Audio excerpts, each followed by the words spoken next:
It's the 40-Year-Old Boy Podcast with your friend Mike. It's the 40-Year-Old Boy Podcast that you like, 'cause it's free. Here he comes now. He's gonna sit down. It's gonna start.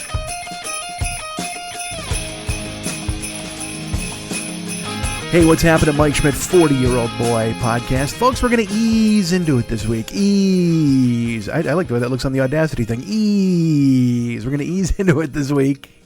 Because it's been 10 days, man, since I did an actual real show. It's 10 days? Nah, maybe even 2 weeks, because last week's show was just a fucking tragedy. What a mess that was, right? But I mean, there's nothing you can do. When illness comes for you, when the Reaper shows up and strikes you with his scythe, all you can do is lay there and hope not to bleed the fuck out. And that's what I tried to do for you guys last week. And I forced myself to do a chunk of show just so you would hear that I wasn't lying. How sad is that inside my tiny brain? I thought, oh, people will think I'm lying about taking a week off. But you heard it last week. I mean, I had a throat full of wasps. That's not fucking good for anybody, especially when you get a head full of bees. I'll tell you this, you don't want a throat full of wasps and a head full of bees, because eventually the two of them will meet in the middle, and in your sinuses, you've just got a bug fight. Oh, let me tell you, you do not want a sinus-laden bug fight. That's fucking, or a bug-laden sinus fight. How about that?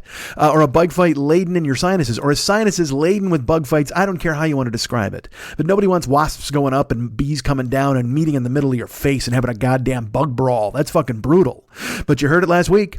You heard my throat was all jarbled and garbled and jumbled and gumbled, and it was Bryant Gumbled. I was Greg Gumbled. You know what? That's what it was. There was a black man with a toupee lodged in my throat last week. I tried to cough him out. He wouldn't come out. He was squatting there in his gold blazer, calling an NFL game that only he could see. Greg Gumbel, man, he took up residence in my throat, gold blazer, hairpiece and all, and he was calling a mythical Jaguars-Titans game that nobody could imagine but him. And I will tell you, the Jags won that game because they were still Saxonville, because they had their defense rolling. Last week, they turned it on. I started Andrew Luck against them in fantasy. That was not good at all. That's how, because my head was all screwed up with a cold. But again, last week, I still won. I'm sure you want a fantasy update. That's why you tune into this goddamn show. Hey, I wonder how Mike's doing it in fantasy football. I'll tell you later. But again, like I said, ease. We're going to ease into this, folks, because I'm still not completely 100%. I was on the disabled list. So this is almost like a practice show. We'll call this it's like the disabled list, where I come out and I have to go down to the minors for a little bit and I take some practice swings. Because last week we got put on the shelf, as you heard. And then I buried myself in blankets, and then I slept and slept and slept. And I took all kinds of medicines, and I took all kinds of soups and all sorts of stuff. I had poor man's health insurance is what I had. I had orange juice, chicken soup, medicine, and hope. And sleep. Let's throw sleep in there as well. That's it. That's what that's how you hope as a poor dude you're going to get better. Because in your brain, because look, we all know the crud is just the fucking crud, man. Just the flu, the cold, whatever the fuck you want to call it, whatever the combination of it was, just infests you, and it sits there, and it's just going to be there until it decides to bail. You do your best to fight it off, and I thank you all for writing me. People did write me with ideas, and they're like, well, you should do this, or you should do that, or Vicks Vapo Rub, or you should chug a fucking gallon of moonshine. A lot of people out there getting boozed up for their colds. Good for you. I think that's a good plan. But I couldn't see go out and buying 3 fingers of Jack to go ahead and knock back my cold. It just didn't seem to be effective for me. At least I didn't want to spend the fucking money. I didn't want to spend money on anything, quite frankly. Let's talk about that for a second. Let me ask you people about expiration dates. Do they bother you in any way? Hasn't major science and modern medicine come so far forward in their advancements that they really code dates and expiration dates on milk and other things are just kind of a suggestion at this point?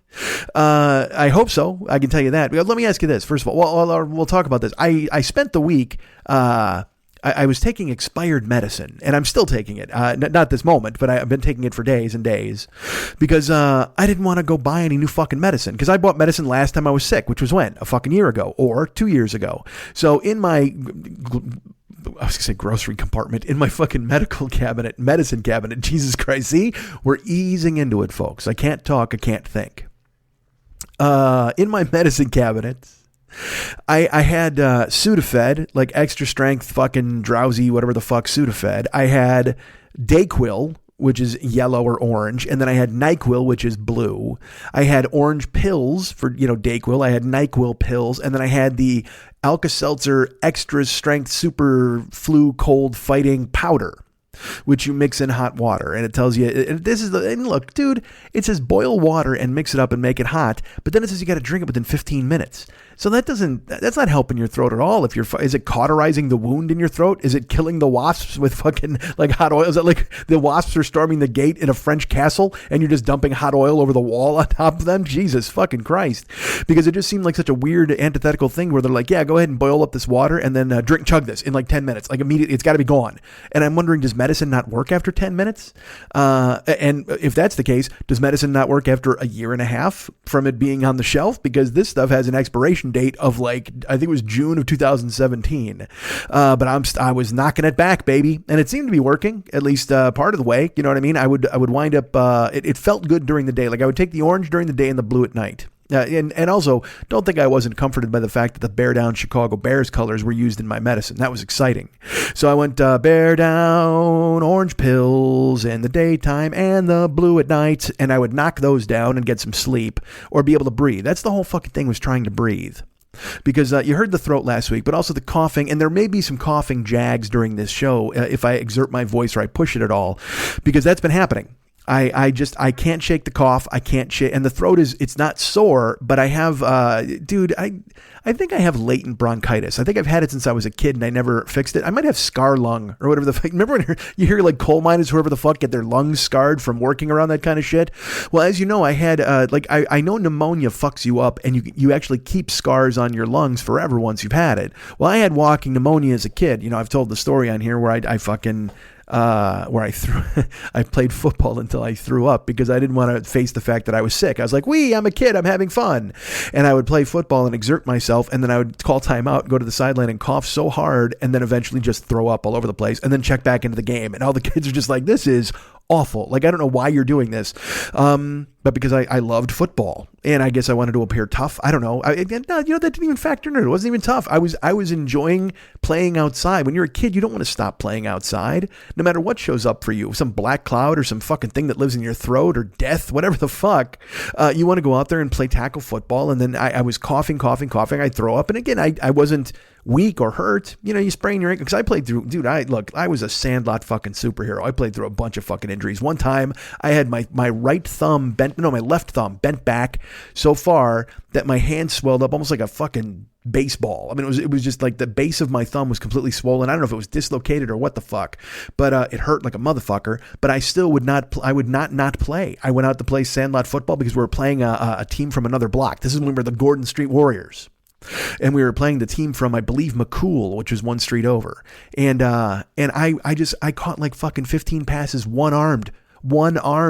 I was like, I told the quarterback, and again, granted, I'm 11, but I'm like, just throw it into my body, like throw it close. And then I would be there and I just fucking grab it with one arm. And then I'm a fat kid, so I would just rampage everybody and scramble into the end zone. It was fantastic. So you play through it. You play tough, folks. That's my point. And then you're thinking to yourself, well, if you were a play through it type of guy, you would have done a fucking show last week. Well, I tried, motherfuckers. You heard what last week sounded like. I sat down, I opened up the microphone, and I tried to show you exactly what the fuck was happening on, and you saw the fucking wasps emerging. I was the Candyman last week. That's who I the fuck was. I sat down, and I was the fucking Candyman with the wasps burying out of my goddamn throat, and now I can't say it again. Holy shit, I've said it twice. I should have thought about that. All right, I've said it twice. Please remind me not to say that the rest of the show. Not that it'll come up. It's probably not going to come up. He said, hopefully, because you never know. Who fucking knows where the bees go? Because the bees, you know what? The bees may want the wasps to come out. They may be ready. They may be going, all right, bring the guy with the hook out and let's fucking go after him. Because bees and wasps, natural enemies, as you know. And bees, they're living in the cranium. Wasps are living in the esophagus, and they're going to meet in the sinuses and have a goddamn battle. A rowdy-dow. Nobody wants a wasp and bee rowdy-dow. A rangamadang. Perhaps you do. Would you want to hear that? Would you just want to hear the weird different kinds of buzzes as they attacked one another and lanced each other with their stingers? Bees on their butts and wasps on their faces. Wasps don't have stingers on their faces, do they? I literally was flying out of my mouth, and I thought to myself, you know what? This is wrong, but still say it. Go ahead, commit to it, just in case you're right at the end. But right at the end now, I think only mosquitoes have a sword face, right? Swordfish and mosquitoes, which are, by the way, also related. I don't know if you know this. Their DNA, if you analyze it, mosquitoes are the swordfish of the sky. Were you aware of this? Swordfish are the mosquitoes of the sea. So if you check that out, and also the two of them are the Pinocchios of the animal world. How about that? Let's go ahead and run with that. Why not?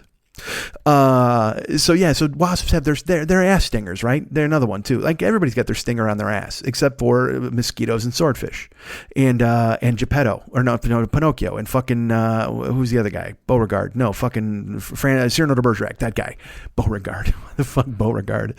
Cyrano de Bergerac. He's the mosquito of ribald pub insulters. Mosquitoes in the Cyrano de Bergerac of the skies. I'm going to do this all day. Why not? Let's have fun. So again, folks, I tried to unleash it for you last week just so you could hear what I was talking about. Oh, and so I'm taking expired medicine, and I think it's working, but I don't know if it's affecting me in some other bad way. Like, certainly my throat seems to be better, and I said I'm no longer a mucus factory. In the mornings I am. Like right now I'm not, but in the morning, holy fuck, I'm just like a fucking mucus vending machine out of every goddamn hole that's like knocking back a clam and then coughing up lung butter and just fucking letting it roll, and there's nothing you can do about it. You just got, because I know your body's trying to defeat infection by expectorate it the fuck out of you, but then when you're spitting up shit that looks like cool marbles, you're just like, oh man, what a drag. I mean, that's kind of cool looking, but at the same time, ugh. But I'm glad it's not in my lungs anymore, so I guess I'm glad it's in this pile of fucking Kleenex. But yeah, I've been a mucus factory for like fucking 2 weeks, and just in the morning, just letting it go. But the medicine is doing its job, because then during the day I can breathe and it's not really hassling me except for the coughs in the throat. So I guess the expired medicine is working, although I don't know if there's a long-term effect. Like short-term effect, yes, it's defeating my cold, but in the long term, I'm going to get lung AIDS or something. So I'm going to get rubella, you know what I mean? Some ancient disease that expired medicine conjures back. Mike, I'm very sorry. Apparently your cold has been defeated, but now you're stuck with head croup.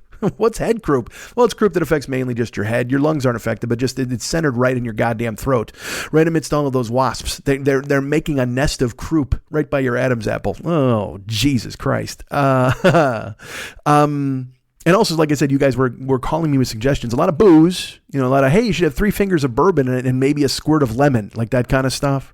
I think Jamie said that and some other people. But I appreciate the advice, but also, here's my favorite. There were multiple people who were like, don't take any medicine.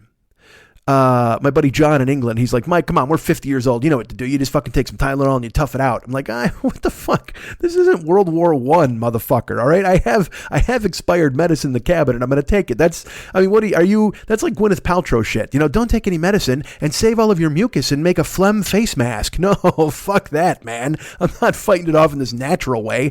Give me all the goddamn meds. Like whenever I hear about those women who are giving birth in a kiddie pool, like what the fuck are you doing, man? We got medicine now. We got needles and shit. Women are like, hey, you know what I'm going to do? I'm going to open up my vagina in a warm bath, and I'm going to let this baby shoot out of a fucking slip and slide all the way down here in fucking raging waters. And I'll only follow as he tugs me with his umbilical cord, and we'll splash down into the bottom pool, amniotic fluid, blood, and suds and clowns, and it'll be fucking great. And I'll high five all of the passersby. Fuck that, man. Go to a hospital and have your kid. Fuck a midwife and fuck a bathtub birth and here drink this hemlock, and then eventually your vagina will expand to the size of a 2-car garage, and the baby will just walk out with a top hat and sing, hello my baby, hello my fucking honey. Get bombed, man. Get a fucking shot right in your stomach, right in your neck, right in both arms, and go to sleep. And when you wake up, your kid's graduating high school. That's how I'd have a fucking baby. I wouldn't even think about the fucking contractions. What the fuck's a contraction? The second I had one contraction, I would let them hit me on the head with a fucking cartoon mallet, and I would wake up just in time to walk her down the fucking aisle for her wedding. Get the fuck out. Nobody's fucking telling me, well, here's the thing. It's, natural childbirth is the way to go. Yeah, then that's the way to go when fucking wolves ruled the earth. When fucking adults had to go into fucking hedges and caves to have their babies. We have fucking hospitals now. We got hospital rooms and shit. Nobody has to fucking go, yeah, you know what? I think I'm going to have this baby in a clawfoot tub. It's going to make him feel better. And then I'm going to name him Phineas. Fuck Phineas, and fuck his big ass front-wheeled tricycle, and fuck his handlebar mustache and his goofy-ass top hat and his craft beer and his skinny fucking jeans. You ruined that kid. Go have him in a goddamn hospital, name him Ned, and let him work in a fucking iron factory or a steel mill. I can't decide which. The iron factory or the steel mill. I don't know. There's a factory that makes iron. The Iron Factory, I actually saw them. They were at Coachella. Iron Factory. They were not bad. I gotta admit, they were pretty terrific. along with Phlegm Face Mask. They were both there. Oh, that was great. They played the Goop Fest that Gwyneth Paltrow put on in fucking Central Park. I saw some bullshit about they had to stop selling. She sells vagina eggs. Did you see that shit? I mean, like, what? Who the fuck? Jade eggs that you put in your vagina, and supposedly she convinced people Indian princesses did it, and people do it. Now, look, man, ladies, I don't want to argue with you. I mean, I've been lucky enough to have some of you let me into your vagina, so I can't question that. But putting things into your vagina, you should be more careful. Even though, again, like I said, I've convinced several of you to put me in, well, maybe not listening, but I mean, other women, period, to put me inside your vaginas. But jade eggs, I mean, doesn't your vagina seem like it should have, you'd have some discretion about the shit you'd fucking throw in there? Don't throw some fucking knick-knack in your vagina. That doesn't make any sense at all. Who the fuck is like, yeah, you know what my vagina needs? It needs some atmosphere. It needs some decor. That's what I need to do. How about we throw one of those Glade sprays, one of those plug-in sprays, so every time someone goes down on me, it smells like lavender and jasmine. It's like, fuck you, man. Your vagina's fucking sacred. Don't be jamming fucking eggs and nonsense up in there. Jesus Christ. I don't understand you ladies. That's right, you ladies. Take it from us men who certainly don't put anything inside ourselves. I said, as I tell you every year, they show you those x-rays that they get from the emergency room where a guy put a fucking tuning fork up his cock. You're like, what are you doing, man? Oh, dude, I totally thought it would feel great because, you know, the perineum and the fucking and the vas deferens, and oh man, fuck you. Nobody wants. I'll vas your deferens. You put a fucking tuning fork in your goddamn cock, I'm gonna smash the shit out of it with that same cartoon mallet I knocked your wife out with so she could wake up and fucking send the kid off to 5th grade. Jesus Christ, putting a tuning fork in your cock. All these motherfuckers docking. You're rolling foreskins on one another and then what? You stare at one another? What does that do for anybody? You take your foreskin, you swallow up the other guy's cock, and then you're docked. And then what? You're just like, all right, well, bring us in for a landing, Chewie. I mean, I don't know what the fuck you're doing if you're docking. You're connected at the cock, and is that supposed to be some sort of deep fucking experience where you guys are like, yeah, all right, look at us, man. It's like 2 guys, 1 cock. It's like both of us are hooked up here at the right there at the old foreskin. Isn't this something, Bob? I don't know. Maybe a makeout. Maybe you make out while one guy's foreskin is devouring the other guy's foreskin. I don't fucking know how you handle your business. Jesus Christ. Women with eggs in their vaginas, guys with foreskin over foreskin. Which, by the way, that was a college basketball score from earlier tonight. Foreskin over foreskin, 76-64. It was a low-scoring game, which is weird with a shot clock. You wouldn't think that would happen. And I'll tell you what, if you got 2 guys docked, you know they've got a shot clock rolling.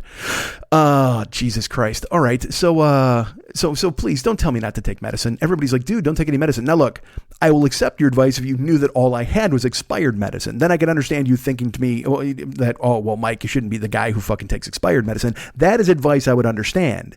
But if you thought I was just going to take regular medicine, you're like, nah, Mike, don't take any medicine. Fuck this Jim Jones Kool-Aid bullshit. Don't take any medicine. Do you want me to die? Is that what you're rooting for? I'm a 51-year-old man. You know what kind of germs they got floating around these days? Because again, if you're a younger man, that's a totally different story. You can handle a cold or the flu or whatever the fuck. But now at 50, oh, Jesus fucking God. Nobody wants that to happen. You're going to wind up, I'm susceptible to anything. I'm going to wind up, I'm like the fucking, at 20, 25, 30, you're healthy. You can handle fucking anything. Like I said, I'm out playing fucking tackle football at 13 and throwing up on the sideline and going back in and running a button hook. That's fine. But now you get older, you get the wrong kind of germ and you're the fucking aliens in War of the Worlds at the end and your fucking grippy, sticky fucking hand falls out of your goddamn Toyota Camry and everybody goes, oh, they never knew about the germs, did they? And then Tom Cruise hugs his son who all of a sudden is a good guy. Did you ever see that movie? War of the fucking Worlds with Tom Cruise? You hate his son. The whole movie, the son hates Tom Cruise. He like runs away. He wants to be killed by aliens. He wants to fight aliens. He wants to dedicate himself to the war, whatever the fuck. And then at the end of the movie, they walk 1,000 miles from Boston to like New York or whatever the fuck. And then he sees his son and he's like, how you doing, buddy? And then they hug because the aliens are dead. It's like, nah, you hated him the whole fucking movie. Don't betray your fucking character.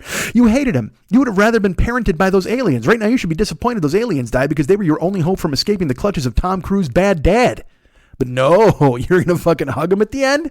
What, are you going to go have a catch now in a cornfield? You and fucking Ray Kinsella? You're going to go out there while the fucking aliens are dying all around you? If you build it, they will come and they will die because they didn't know the fucking germs were there. That's War of the Field of Dreams worlds. War of the Field of Worlds dreams. All right, I'm going to cough and I apologize. Because that's happening. The other night, dudes, I thought I was better Sunday. Okay, so I go to bed Sunday and And I lived my life fine. I had been sleeping like 12 hours, 15 hours, and really, I mean, getting after it, man, wrapped up in fucking blankets and taking hardcore medicine before I went to sleep. And then Saturday, I only slept 8 hours. I'm like, all right, I can handle this. Saturday, I felt a little better and I slept 8 hours. And then it got to be Sunday and I wanted to watch the Bears in the morning.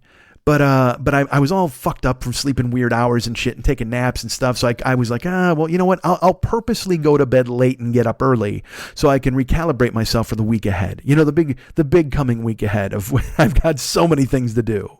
So sure enough, I go to bed Saturday night at like 5:30, Sunday morning, 5:30 in the morning. And the Bears are on at 10. But in my head, they're playing the fucking Giants, and who cares? They're going to massacre the Giants. I can give up an hour of that game and not worry about it. So I hit set the alarm for 11. So I'm like, all right, well, I can get 5.5 hours of sleep and maybe 6 if I hit snooze a couple of times. And then that's what I did. I got up and then I watched the Bears lose unbelievably in a game they fucking came back in. But then they lost and they deserve to lose. I mean, you fucking backup quarterback and they can't turn the ball over fucking 6 times. Or he threw 2 picks and he fumbled 4 times. I don't know how many the Giants got. I don't fucking remember. But it was one of those things where when I woke up and I grabbed my phone and it just said Giants 24-14 in the third quarter, I laughed out loud. I was just like, ha ha ha. And then I think I coughed for about 11 minutes because my fucking throat was still not good. Because that's when it hits me, is when I go to bed. So I'm up Sunday, and then I was up doing things and arranging some. I had to do some stuff here at the house, watch some games, and then my good friends Pat and Kyle came over, and we finished my apartment to the extent that it can possibly be finished by them. All of their work is done. My TV is now hooked up. All of my Blu-ray and stuff is ready to go. I can order Netflix whenever I want. I haven't yet because, again, you know me, I don't want to burn days that I can't watch shows. My posters are hung up. My photo of me and the UN of Evil is hung up in my bedroom. I'm very excited. The hinges are fixed on my hutch. And I had a fucking table stand with a leg it was amazing. So those guys came over and hung out for like 3 hours. We got a bunch of stuff done at my house and I loved it. And then they bailed and I felt accomplished. I felt grown up. I felt adult. I still felt sick and I still felt a little fucking woozy. I still felt like I had a fucking head full of seawater, but I'm like, all right, well, this is good. It's a good start to the week. So I was going to go to bed at 2 because I had to be in the gym at 10. Now, my mantra is bed by 2, up by 10, bed by 2, up by 10. But if I have to be in the gym at 10, that means I have to start lifting. Well, I should be in the gym at 9:30 because at 9:30, I got to get there and run before we lift because John is just like, look, you got to get here and warm up before we lift because otherwise I'm giving 15 minutes of your session, your hour and 15-minute session is going to warming up. And that doesn't make any fucking sense. So why are you paying for that? So get here a little early and fucking throw in some cardio and then we can just jump right into lifting. And that's the hardest thing in the fucking world. And it isn't hard. Look, I know that. I'm a grown-up. You're grown-ups. We're all grown-ups. And it's just that for me, trying to get my head right to go, you know what? I've got to go do the cardio. I've got to get ready and I got to start lifting.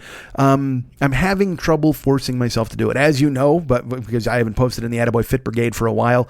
And then being sick, I missed that whole fucking week. Like I didn't get the lift. I didn't do anything, man, except sleep a million goddamn hours. I went out once. I went out. I bought fucking soup. I bought orange juice. Again, I had to go buy poor people health insurance. So and then I hung out in here. So I was excited to hit it back Monday. I'm like, all right, because it's the beginning of December, you know me, I like arbitrary deadlines. So I'm like, all right, man, I'll fucking get up. That'll be great on Monday. And I went to bed at 2 and I laid there and it was 2 and then it was 2:15, then it was 2:30.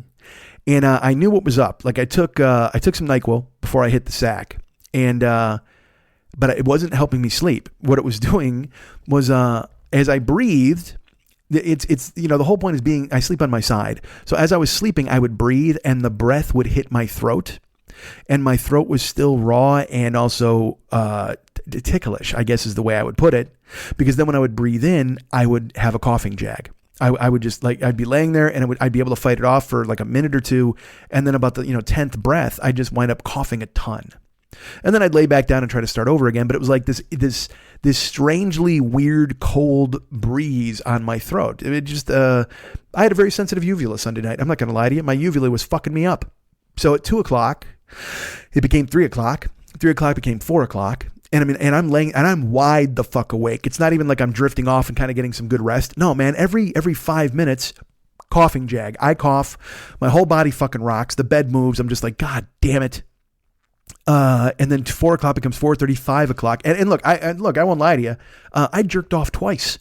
I jerked off fucking twice thinking that would help me sleep. I'm like, all right.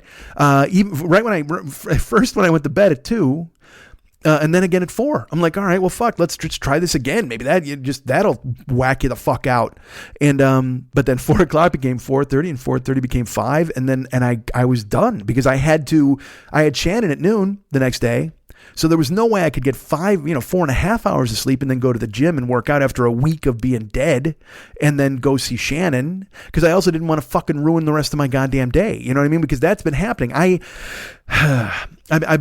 drive hard on the weekends, and then Sunday I try to fucking reconnoiter what I'm going to do and get up early to go to the gym, but then I wind up going to bed at 2 or 3 and sometimes 4, and then I try to go to the gym on little sleep, and then I go see Shannon, and then I come home and I can't move. I mean, it's part of being old. This is even before I was sick. It's this thing where, if you sleep 5 hours or 4 hours and 45 minutes or 4.5 hours, let's keep going down. If you only sleep that amount of time, it used to be fine. I mean, I could fight through it. I was all right. I would throw some water in my face. I'd get up, I'd live my life.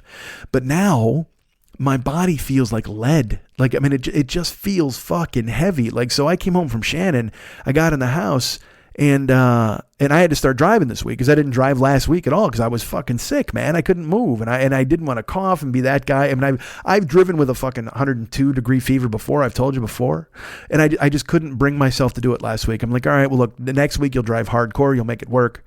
But goddamn me, man, I on Monday I got home from Shannon, and I was like, you can't move. I mean, you literally, I couldn't breathe because I would start coughing.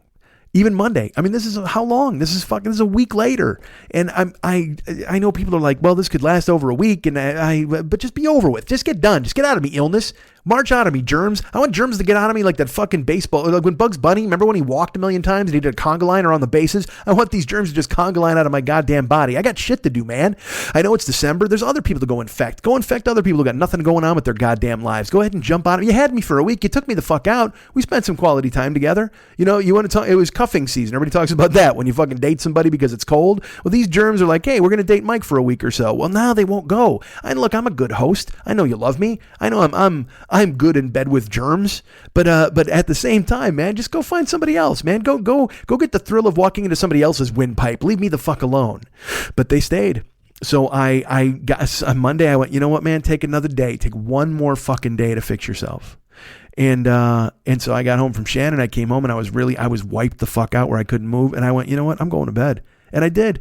On Monday afternoon, I just got fucking naked and climbed under the covers again, and I slept another 3.5 fucking hours in the afternoon. And I woke up and I felt great. I mean, I did feel good. I mean, I still was coughing and whatever the fuck, and I still am now. I'm recording this on Wednesday, and man, I'm still coughing. I went and saw Monday, a listener friend, Michelle, is in town, and so I went to see Michelle on Monday night, and we were going to go to dinner, but I told her, look, I'm going to drive all afternoon, but then I couldn't drive. I slept. I was just out of it. But then I woke up in time to see her, and I told her, look, I'm sick, and I'm a germ factory, and I'll give you the chance to say no here. And she's like, dude, I got kids. Don't worry about it. They're just the petri dishes at this fucking point. So we went out, had some Indian food. It was fun to see her, and it also felt good to be alive. Like I had that feeling when I went out to go to the store over the weekend. Because I'd been just hunkered down in my house, just lying under covers and sniffling and sleeping and taking hot showers, and that's fine. But boy, did I want to live. I just wanted to get up and go outside. And when I walked outside, I will tell you this, there's a world of difference between walking outside in Chicago when it's like 11 degrees outside and snow, and walking outside and it's 65 degrees and it just still smells beautiful. I mean, it just smells like, you can go smell, Christmas trees if you want, but also it just smells like outdoors, there's that beautiful the scent of foliage and man, it was great. I loved it. And also just to smell anything.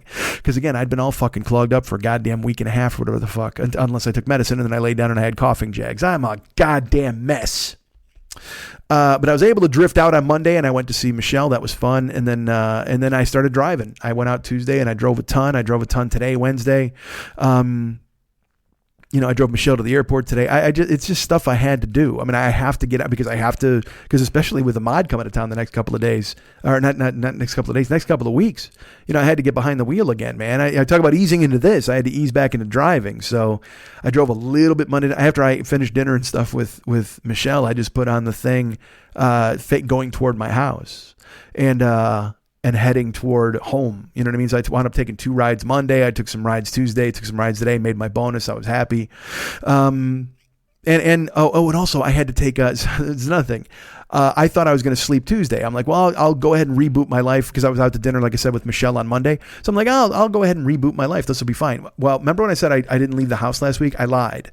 I left the house because my niece, my brother Lenny's daughter, came to town, and he's like, hey man, can you pick her up at the airport on Wednesday? And I said to him, I go, yeah, man, I'm really sick. As long as she doesn't mind it, I'll do it. And then I did. I picked her up at LAX, but I was in that medicine fog, and just, you know, your eyes hurt and your body aches and you're tearing up. Your eyes are tearing up for no fucking reason. Just that, you know how it is. Again, it's not even a sickness. It's not like the flu. It's not a cold. It's just general garbage. You know, sinuses and throat and your eyes and body pains and even your fucking balls hurt. You're just holding on to them and just moaning. So I had to pick up my niece, and I drove her, and so I dropped her off, and I said, hey, look, if you need me, please let me know. I mean, I'm sick, but I'll show up. But she's really good at taking care of herself. So then Monday I'm at dinner with Michelle, and my phone rings, and my phone, you know, when it rings, it's always fucking bullshit, nonsense, telemarketing idiots. So I never answer it, but I looked just in case, and it was my niece. And it's about 9:45 on Monday night. And like I said, I'd slept in the afternoon, but I was still raw, but I was hoping to Tuesday reboot. So I'm going to go home and get, you know, bed by 2, up by 10, and I'll be fine. And I took the call, and I went outside, and my niece is like, hey, did my dad say anything to you about taking me to the airport tomorrow morning? And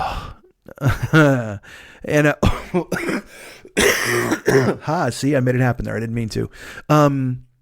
And I went, no, he really didn't. I apologize. I go, although, you know what? He may have texted me, but I've been so wiped out for the last 5-6 days. Just, I might have forgotten. And she said, well, I'm really sorry. I go, no, please. You've done nothing wrong. Don't worry about it. What? I go, sure, of course. I'll take you. What time? And she goes, well, if you could be at my house around 8:00. And I went, oh God. Oh, and she's like, is that too early? I go, I don't know. What time's your flight? I go, of course, I'll be there whenever you need to be there, and I'll get you to the airport. But I mean, it's just, I'm moaning because it's 10:00 now, and I really haven't slept, and I was kind of, it doesn't matter. I go, yeah, whatever you need, I'll get you there. I said, just do me a favor, send me your flight information, and then I'll tell you what time I'll be at your house. It'll work out fine. And then I can know what my schedule is tonight. And she's like, okay, Uncle Mike, I'm really sorry. I go, please, honey, it's not, you did nothing wrong at all. I'm sure in my germ-induced haze, I heard this from Lenny, and I just fucking forgot. I didn't say fuck to her. It would be terrible. So I hang up the phone, and I went in, and then she texted me, and thankfully her flight was at 11:45 Tuesday morning. So I was like, oh my God, at least not 8:00. Because again, look, getting up that early is a chore. Getting to her place is bad. But driving to the airport at 8:30 in the motherfucking morning, dude, to LAX, that's easily a 3.5 hour round trip. It's just so bad in Los Angeles now, getting to and from the airport. It's death. I don't ever want to go to the airport. I don't. So I was very happy to see 11:45, because then I said, look, I will be at your house at 9:30. And because she knows her way around an airport. If she was like scared, it'd be a different story. But she's like, okay, great. Of course, then I get there at 9:20. She's like, I'll be out in 5 to 10 minutes. And then she's out 20 minutes later. It's 9:40. And then traffic is still bad. And then stupid me, because I'm still fucking screwed up. I'm driving, and I go through all of this crawling taillight traffic through Mulholland and Beverly Glen. I mean, it's just all these canyon roads to try to cut through and get to the 405 rather than dealing with Ventura, which is a mess. God, this is a long-ass anecdote about nothing. But sure enough, I get to the 405, and then I hop on, and I get on the 405 North, which is heading toward my house, not toward the goddamn airport. And I get in the on-ramp, and it's one of those things where you ever do that? Because again, my brain just automatically goes home. It just does. And also, I'm a little fucking soft-headed anyway because of the medicine and all that bullshit. But sure enough, I'm just like, I get on the 405 North, and I'm starting to drive, and I'm on the on-ramp, and I'm like, oh, no, dude. She's like, what? I go, Anna, I'm really sorry. I just went the wrong way on the freeway. I don't know why. She goes, well, that's okay, Uncle Mike. And I'm like, I know it is for you, but I'm mad at myself, and this is foolish. I don't want you to worry. I will get you there on time. But I literally, all that time we just spent in traffic waiting through, I just burned it. I just lost our advantage. And now I've got to get off. So I had to go up to Ventura, get off there and turn around. I mean, it was a goddamn mess. But I got her there with an hour to spare, and she got in fine. I mean, I always think it's going to be a mess at the airport. The mess is getting into the airport. But then she gets through security. I said, text me when you're at your gate. Dude, she was at her gate before I left the airport. That's how hard it is to fight your way out of the goddamn LAX congested nonsense. But she was fine, so I was happy. And then Tuesday, like I said, I had to go driving and I had to do that stuff. And then I fucked myself at a bonus thing this Tuesday. They had a thing where like between 4 and 7, if you did 3 consecutive rides, you'd get $12 extra. I know it's fucking dude, do you know how embarrassing it is to be like, ooh, I hope I get $12 extra for every 3 rides. I mean, it's just because that's 3. You should do. Because in the afternoon you could wind up getting a ride that goes an hour and then you're boned, man. And then but you're hoping to get a bunch of short rides so it adds up. I'm trying to ease back into this. Look, we're trying to learn how to talk into a microphone again. I've been coughing and fucking doing nothing for a week and a half. Last week you heard just be happy you can hear this honey voice pouring into your goddamn ears right now. Remember last week? That sounded like somebody threw a bike chain into a goddamn garbage compactor. And now you got this. You got me. It sounded like somebody threw a fork into a garbage disposal, and now you got this. You got these mellifluous tunes coming in. Mellifluous sounds, not tunes. I'm not all tuned up. Maybe we should have a tuning fork in my throat and we bang the fuck out of that with a giant cartoon mallet. How about that? Easing into it, as we said, we're easing into it, folks. So I had to chase this bonus. On Tuesday, you have to drive between 4 o'clock and 7 o'clock in the afternoon. And after 3 consecutive rides without turning the app off, you have to accept the rides and you can't turn the app off. You get an extra $12 spiff. What you're hoping to do is get 6 or 9 rides in a row because then you can get, $24 or $36 on top of the fares that you just collected. So I was rolling, man. I had like 8 rides and I'm looking to get my 9th and I go and I wind up this woman. I had done it all in the Valley and then I wound up down in Hollywood and I got pinged and I was like, this is going to be my 9th ride. This is going to be $36. And it said first consecutive trip. And all of a sudden it dawned on me, oh, that's right. You can't be in the Valley when you're trying to chase this bonus. It's a Hollywood, Santa Monica downtown bonus only. So I drove all day yesterday, Tuesday, and not all day, but I mean that afternoon window from 4 to 7, and I made a bunch of rides in the Valley, and I did not get any extra bonuses or extra spiffs, and I was furious at myself. But again, I got a mush head from fucking expired medicine, which, as I mentioned, does its job. It certainly did its job on my throat. Wait a minute, listen, can you hear? My new fridge plays bongos. I don't know what it is, but it's like some sort of dripping or something inside of it. But it's like tick, tick, tick. It sounds like the opening Clutch Cargo. That noise. That is not Bob and Doug. That is not Strange Brew. That is not the Great White North. They're that's them. But that's Clutch Cargo. All right. So what was I talking about? Mushhead. We're easing into this, folks. We're just trying to get back on the horse here. We're just trying to get back onto the ATT, the Audio-Technica 2020 microphone horse. We're going to saddle up and ride on a steel horse. I ride. That's my microphone because I'm wanted, podcasting dead or alive. What was I just telling you? Oh, I was talking about expired medicine. My medicine's all, like I said, it's doing the job inside me. Certainly for the sinus and the coughing and the whatever. But what I'm worried about is is there some long range thing that I'm not knowing about where it's just going to fucking destroy me? Did I already talk about this? I think I might have. It sounds like something did I tread on this ground already? See, again, we're easing into it, folks. We're learning about, I said lung AIDS and rubella, didn't I? Holy shit. This is the danger of talking to the speed of your head when your fucking head has a boot on it. It's got a Denver boot because you've just got too many tickets from fucking germs telling you, no, you got to slow down there, pal. Fuck all that. Quit your talking here, buddy. All right. You know what? I'm going to cough some and throw in a break here. Enjoy it. Children the world over have fallen in love with the Island of Misfit Toys. Why, here come some Moppets now. Sir, do you have the Fisher-Price Laugh and Learn Never Forget 9/11 playset? Yes. Chalk? Okay. Sir, do you have the Pink Floyd Bubble Ummagumma trading cards? Maybe. Rope? Yeah. I really want the Walker Texas Ranger Lil Minuteman Border Patrol kit. Well. Fangs. Okay. I want a tampon from Sarah Silverman. Sure you do. Cake?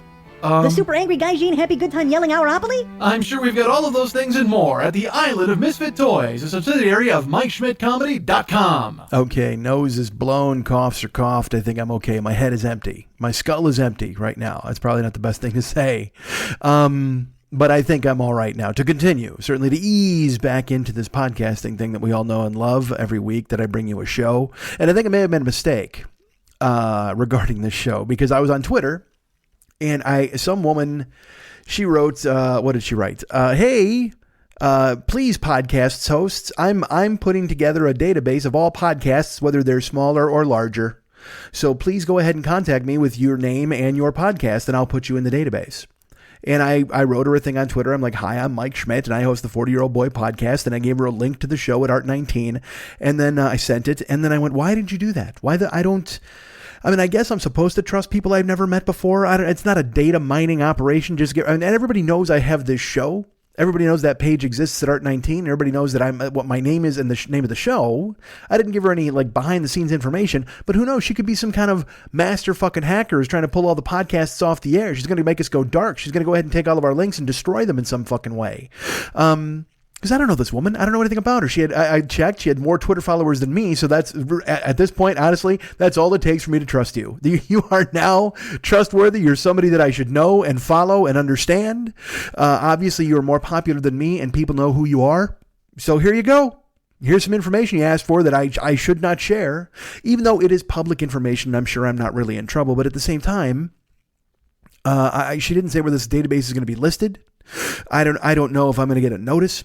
A blue ribbon of some sort? Am I going to be listed in a book somewhere? What if she did? What if she, she could just be another person who monetizes bullshit and she puts out just some giant, remember the phone book? Remember that when you get a phone book delivered to your house, the yellow pages, and it would have all this shit? What if she just made a yellow pages of podcasts? Because I bet you could at this point. I bet right now you could find every goddamn podcast in the fucking world and just fill up a yellow pages worthy. And I'm not talking like a rural yellow pages. I'm talking an urban, like a Boston, the size of Boston. I don't want to go Los Angeles or New York just yet, but I bet you could get the Boston yellow pages, whatever the Boston phone book was, and right now make a podcast compendium, journal, listing, I don't know what you want to call it, but if you made a yellow podcast pages, it would be the size of the Boston directory. It would be just gigantic. And then you're flipping through there going, hey, what show should I listen to? Here's this show about rocks. Hey, look, here's another show about a killer who's in jail that we should check out his case. Why? Who the fuck cares? Here's another story about a family in Atlanta that nobody trusts. Oh, good. Remember when podcasts were just this? Me yelling into a fucking microphone? Now everybody's got a script. And also, there's all these other... Dude, look, let me ask you something. But one of these is true, and one of these, I don't even know if it's totally true. Conan O'Brien is a podcast. That's true. Look, I love Conan O'Brien. I think he's one of the funniest guys in the world, and I'm being completely serious. I think he's super quick. I think he's really funny. His appearances on Never Not Funny were always funny. And they were never not funny. And no, they were never not funny. Jesus Christ, I screwed that up. I had to pause again. I get a mush head. But he's a fucking genius. I mean, you see him on his show. He's so quick. He's funny. He's sharp. He's great. He's a great writer. Write The Simpsons. Fuck. But could you just leave this to us? You got a television show, man. What are you doing a podcast for? Are there people who are just who don't have TVs, who don't know who Conan O'Brien is, and they're hoping to discover him through this new fledgling medium called podcasting? And I don't even know, part of me was wondering, did he monetize it? I have no idea if he monetized the damn thing. I don't know I think he's on Earwolf, so he's part of their network. That's a good get, huh? I mean, the people from Earwolf are just hey, what if we got Conan O'Brien to do a podcast? What's next? Fallon? Is Fallon going to do some podcast in character where he's fucking Neil Young and he's singing parody songs and the fucking Roots are laughing in the background? I don't... Look, I don't begrudge anybody stretching their creative wings, but you have a motherfucking network television show. You have a cable television show. How much more creative wing spreading do you need to do?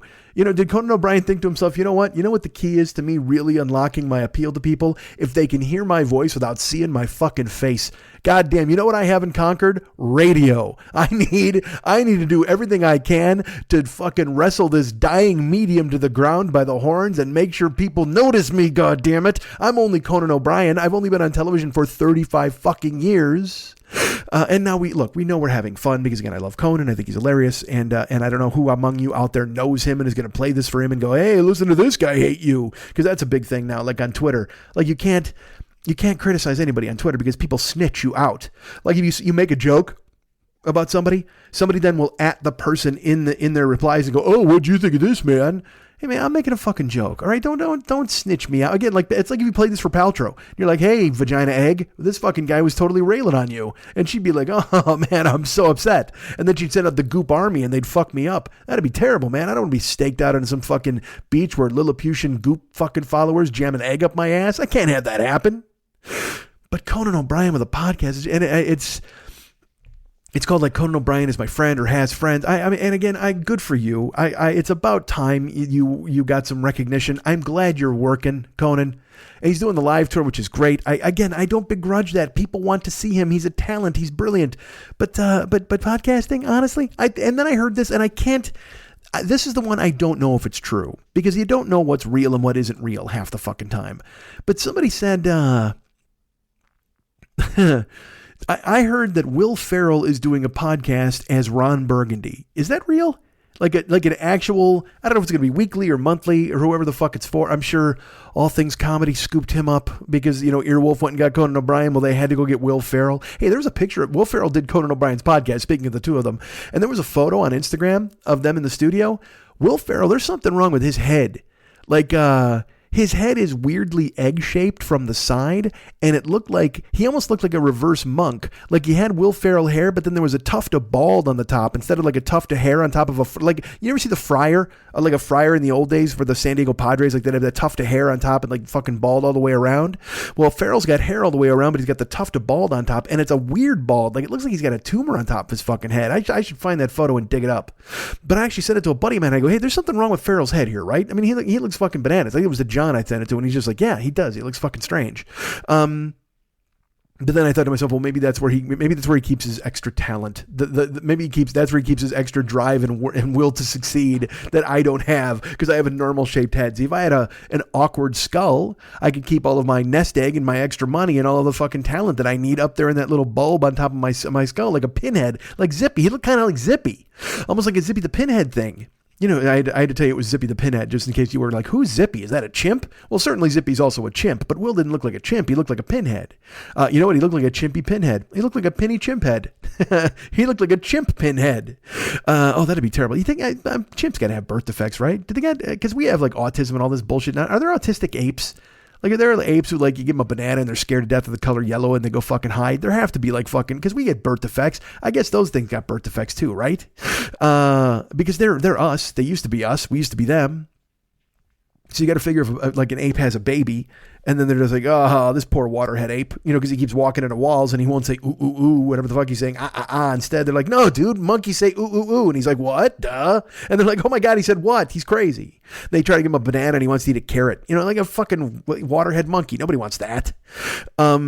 But they gotta have this. It has to happen occasionally, right? Because now, do you think there's any like monkeys with a nut allergy? Are we the only ones? That's another fucking thing that it came out of nowhere. Nut allergies. And again, I know comics have worn this fucking out to death.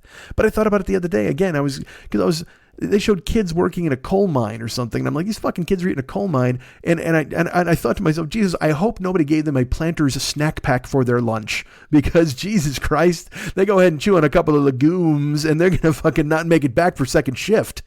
But that was in the old days, man. There weren't nut allergies. Those kids were eating fucking the coal that they chipped out. Like literally anything, they would chip out a bunch of coal, then they go, hey, let's bite some anthracite and get ready for the fucking night shift, man. That's how it works. Because they were just inhaling coal dust and ready to die. That's what these fucking kids were. But now you show a kid a picture of fucking Jif peanut butter and he faints. They already, planes can't have cashews, or like on Southwest now you only get fucking pretzels, and I don't give a fuck. It's not like I'm sitting there going, oh please give me peanuts. I don't give a shit if a kid can't eat nuts, because there are people also who get like weirdly fucking mad about it. They're like, oh yeah, you fucking ruin it for the rest of us. Don't get any peanuts. Dude, it's fucking 9 peanuts. All right, if you can't handle 4 sky hours without fucking peanuts, then don't fucking travel by plane. Jump on a train where you can have all the goddamn peanuts you want. You know what? Hop in a peanut wagon. Let it drag you from town to fucking town. Go be Mr. fucking Planner. Get a fucking monocle and a top hat and just bite yourself. Just that. Go ahead and eat chunks of yourself, because if you can't fucking handle traveling 4 hours without having some fucking peanuts, like that's going to affect you in some weird way.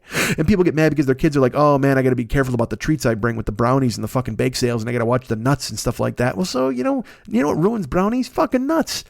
This is good. I think kids have faked nut allergies because they don't want to have fucking walnuts and brownies ever again. You ever do that? You ever bite into a brownie and there's a fucking like a walnut in it? Or a hazelnut? What the fuck are you thinking, man? I want chewy, I want fudge, I want smooth. That's it. I want dark, rich chocolate, and I want something on my face that I can't get off my lip. I don't want to bite into something that cracks my tooth. Don't give me some fucking healthy nonsense, fucking walnuts in my goddamn brownies. I don't understand you people. You're making fucking brownies with walnuts. It's like there's a joint here called Milk Bar. All right, and Christina Tassi she was the chef at Momofuku.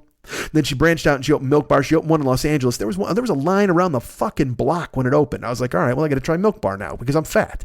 So I thought about going there for Thanksgiving, and I was going to get a pie. I wanted to go get a crack pie because they serve this thing called crack pie. Everybody's like, oh my God, fucking Momofuku. They invented the crack pie there. They've taken it to Milk Bar. Christina Tassi's crack pie. It's unbelievable. You got to get it. So I'm like, well, I'll try crack pie. So then in my head, I was like, I do that thing where I go, well, I'll indulge myself on Thanksgiving. I'll get, I like the pie dome, Schmitty's pie dome. I get the fucking Cool Whip and throw that all over it. And I'm like, I wonder if that'll work with the crack pie. Who the fuck knows? But I'm willing to give it a day in court. But I want to try the crack pie because it's new here and everybody talks about it. And let's give it a shot. So they close at 2 a.m. on the weekends, but like midnight the rest of the time. So I'm like, all right, well, I'll grab a fucking crack pie on Wednesday. And I drove Wednesday, as you know, the day before Thanksgiving. And then it was like 7:45. And I was in the valley and it said the Milk Bar closes at 8. And I was never going to fucking make it. I'm like, God damn it. Is it open tomorrow? Thanksgiving? No, of course it's not. So that's okay. As you know, I think I told you last week about my pie adventures trying to shop in Gelson's, but I wound up getting a pumpkin pie, which I wanted. But I didn't get to try the crack pie. So now I was out driving hardcore the weekend of Thanksgiving, not last week, because again, like I told you, I was just fucking down for the count. But I was driving hardcore Thanksgiving weekend, and I just happened to be driving. I drove by at 1 o'clock in the morning on Melrose, and I saw a fucking Milk Bar with the lights on. I'm like, you know what, man? Nobody's pinged me for a ride. I'm going to take 15 minutes, get out, stretch my legs, hit the head, get ready for the fucking 2 a.m. drunk rush, and I'm going to try some goddamn crack pie. But they also have specialties of the house that are not crack pie. So I walked in and I said to the lady, I go, what should I try here? And she's like, oh, we have the compost cookie, which is amazing. And of course we have crack pie and all these different things. So I said, all right, I'm going to take a look. So I look at the compost cookie. You know what the compost cookie is? Exactly what it sounds like. It's like they swept the floor and dumped it in the cookie batter. It's fucking pretzels and potato chips and fucking M&Ms and all. I just give me a cookie. Make me a chocolate chip cookie. Make me the best fucking chocolate chip cookie you ever made me. I don't want to eat a fucking, literally, what's the debris from a tornado that got thrown into a mixer. That just seems fucking awful. Honestly, it's like you swept the killing floor and then you dumped it in with a cookie batter and you said, here you go, chomp on this crunchy motherfucker that's going to ruin your day. Fucking pretzels. And also, because again, it's not like a whole pretzel and it's not like a whole potato chip. It's that bottom of the bag, just fucking detritus. Rich Hall, you remember Sniglets? He called it chip gut. That was what was lying at the bottom. Or no, it might have been Dennis Miller who called it chip gut. Yeah, it was. Dennis Miller who talked about the fucking buying in the vending machine and it won't fall, then it falls down and takes a plummet in and all that chip gut at the bottom of the bin. How did I miss that from Miller to Rich Hall? But it's like the bottom of the bag, crunchy crumbs. They can't just put a fucking potato chip in a cookie. It has to get all fucking smashed up. So then you're just getting like the essence of chip. Half the fun of eating a chip, half the excitement of eating a chip, because I'm fat, is eating a whole fucking chip. A big fucking like dinner plate looking for potato chip. You don't want to just eat chip crumbs. That's fucking disgusting. You might as well then just crunch them all up and put them in a box and call them like fucking potato chip cereal. That's gross. But sure enough, they make the compost cookie and then they pour it all, everything's in there. I'm like, I can't eat that fucking thing. So I go over to the crack pies and they've got them on display. They got full, and here's the thing. They had full crack pies in my head. I was like, maybe I'll take a whole crack pie, but because I couldn't eat it that night, I'm driving. But then luckily they had slices of crack pie. I'm like, oh good, I can get a slice of crack pie. But let me see if I want to get another like a full crack pie.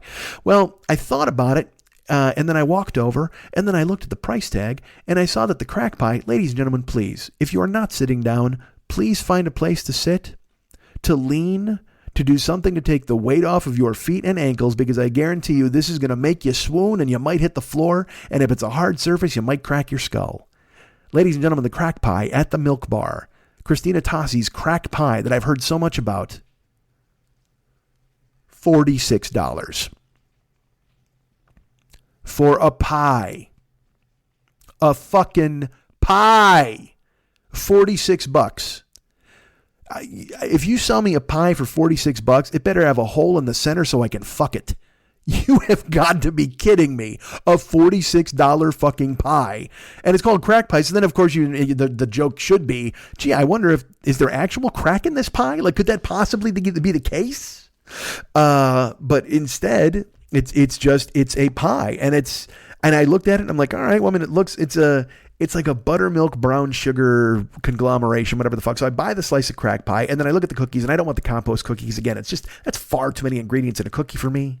I just want a cookie. Make me the best peanut butter cookie you could ever make. Because that's the thing, is they get all fucked up. They're like, everybody makes peanut butter cookies. What if we put a watermelon in one? What the fuck? Nobody wants fucking persimmon seeds in my goddamn peanut butter cookie, all right? I just want a peanut butter cookie. Can't you? Because here's the thing. Look, if you own the Milk Bar, I get it. You're highfalutin. You're coming off Momofuku. You're a fucking badass and everybody loves you and you're a great cook and a great chef and you've got great recipes. Fantastic. So go ahead, make your compost cookie, make your fucking peanut butter persimmon bullshit, make your crack pie, but also make a peanut butter.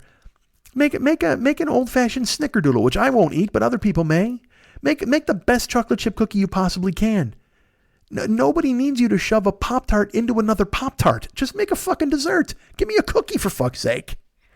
But so I get this piece of crack pie and I get the fucking, the cookies. I said, all right, you know what? They had a blueberry cream cookie. Cause she's like, you should get our compost cookie. And I go, it seems gritty. I don't want to buy a gritty cookie. So I said, just give me a blueberry cream pie and then a blueberry cream cookie. And she says, do you want it heated up? And again, you know me. I just go, do I? And she goes, you do. I said, all right, heat it up. I mean, I don't, it's fuck you and your fancy nonsense. It's a cookie. I know, but chewy cookies out of the oven are good. I get all that. And I mean, they were pleasant and lovely and all of their food looked really good. And then I get this cookie and I get outside and I'm like, all right. And I get in the car and I eat the blueberry cream cookie first because it's warm. Look, I don't want to have them warm it up and then like an asshole just let it go fucking cold and eat it 2 hours later. Bullshit. I got to get the full effect of the blueberry cream cookie from fucking Christina Tosi's Milk Bar. So I bite it and, it's blueberry and it's creamy and it's good. It's a cookie. I mean it was good. It wasn't anything that I'm going to jerk off over, but I mean it's good. It you know what? It accomplished what it set out to do. It had blueberries and cream. It was a cookie. It was warm. It was good. I will say it was good. I'm not going to disparage this cookie. I'm also not going to go out of my way to purchase it again. When I go back to buy a $50 fucking pie. So I drive and I pick some people up and I get some drunks and whatever. And I still got that slice of crack pie, just lurking. I threw it in my cooler. I'm like, I can't eat it yet because the cookie was enough. That's another thing too, is these things are rich as fuck, just crazy sugar and richness and holy macaroni. I mean, they don't fuck around. It is just a goddamn diabetes festival. And then it's just your blood sugar goes through the roof. Like, you ever seen the fucking cartoons when they set the thermometer and it's like, and fucking the liquid shoots the top off? That's your diabetes meter. It's your diabetes meter. That's what happens when you eat one of the blueberry cream cookies. You get your diabetes meter rolling up. So I got crack pie sitting there in the cooler. I do some driving and then I drive about an hour and a half and I get some people and it starts to slow down a little bit around 3 a.m. And then I go, hey, wait a minute. I got that piece of crack pie just lurking. And so I reach in and it's in a container not unlike a McDonald's apple pie. That little construction box that you open up. It's got a couple of flaps and it slides right out into your hand.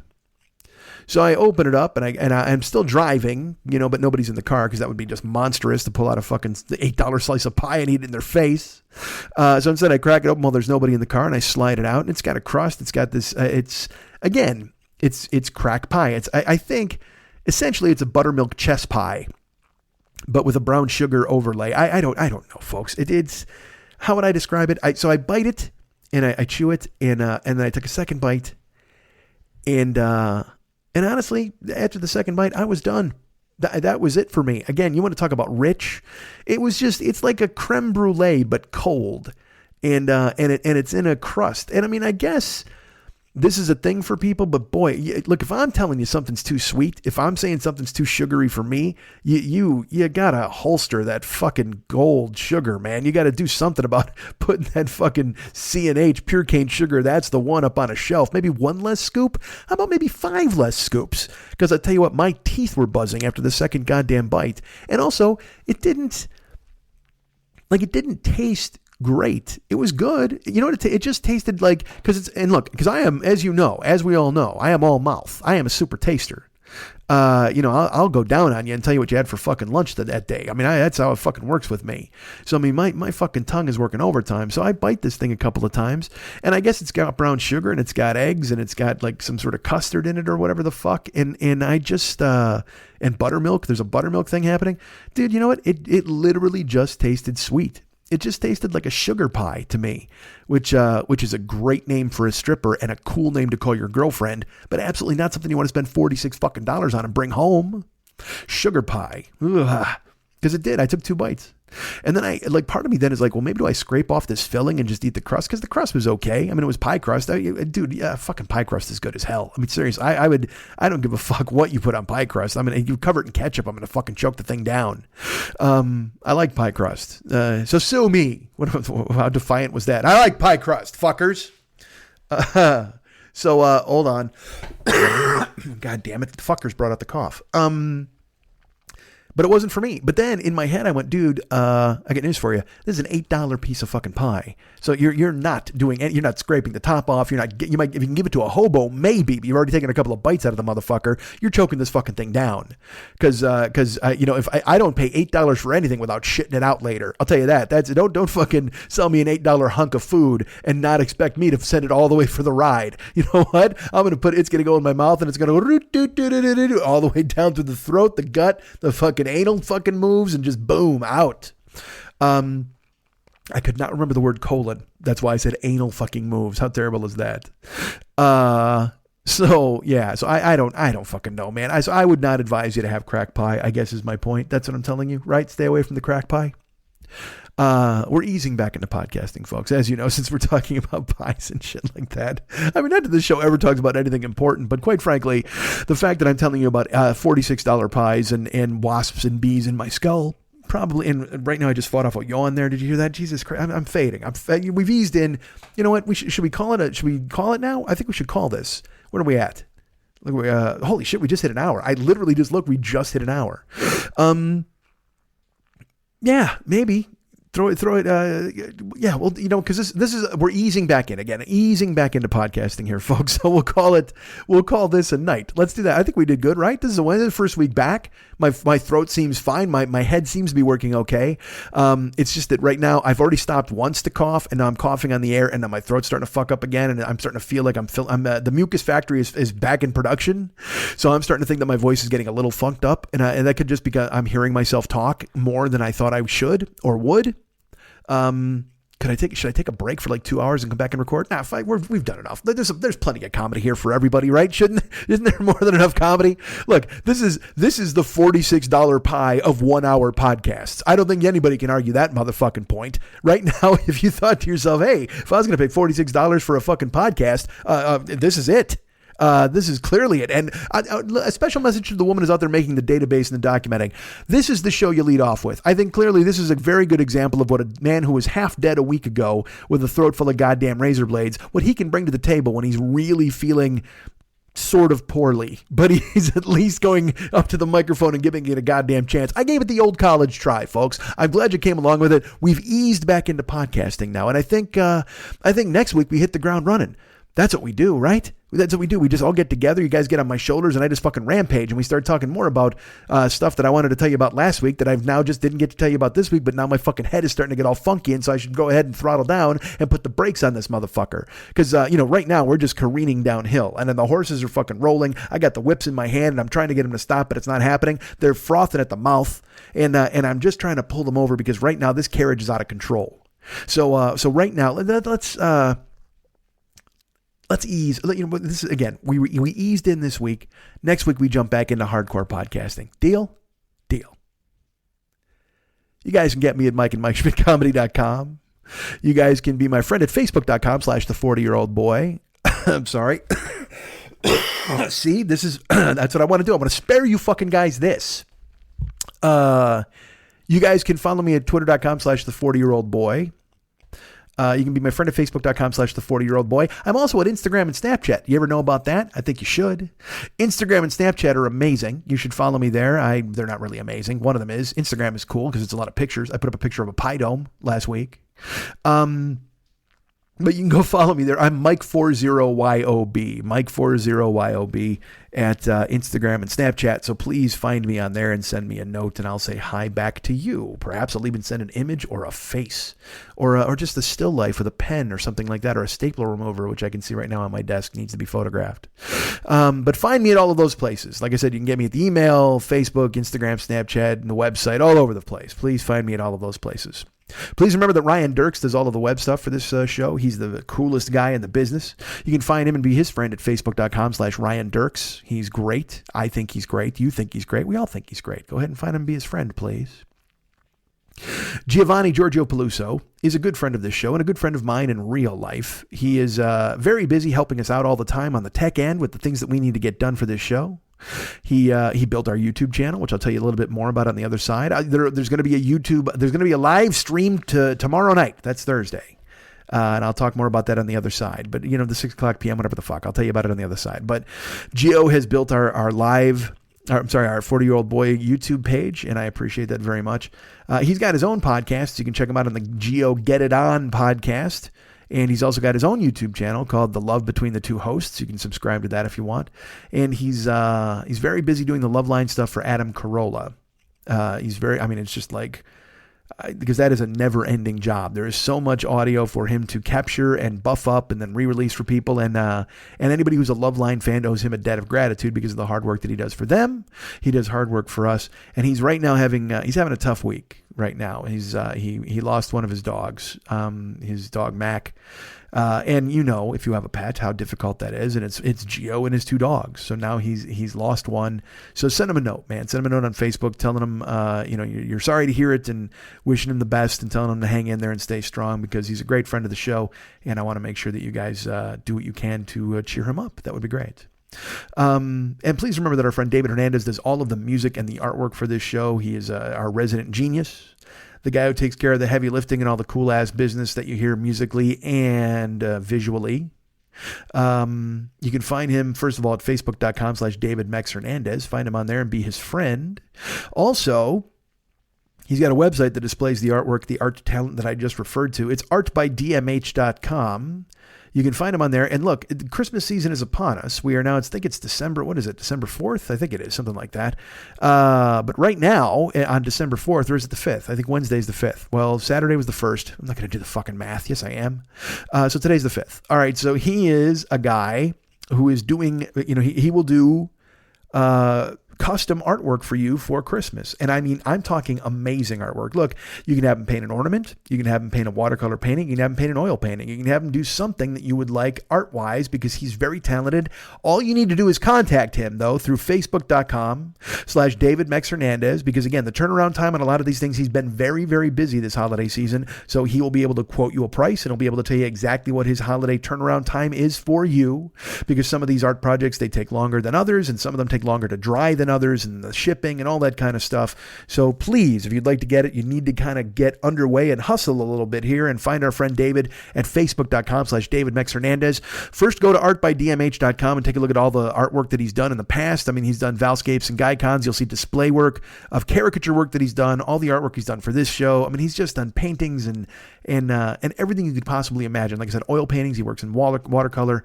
And he just does fantastic work. I'm always fascinated by anybody who can do things that I can't do, and David can do a ton of things that I can't do, including your holiday artwork. So please go to facebook.com/David Mex Hernandez and find out what the turnaround time is on your special projects. But if you want to go ahead and check out his work, which you should, and so then I have a better idea of what he can and can't do for you and what you could order, you can go to artbydmh.com. That's artbydmh.com.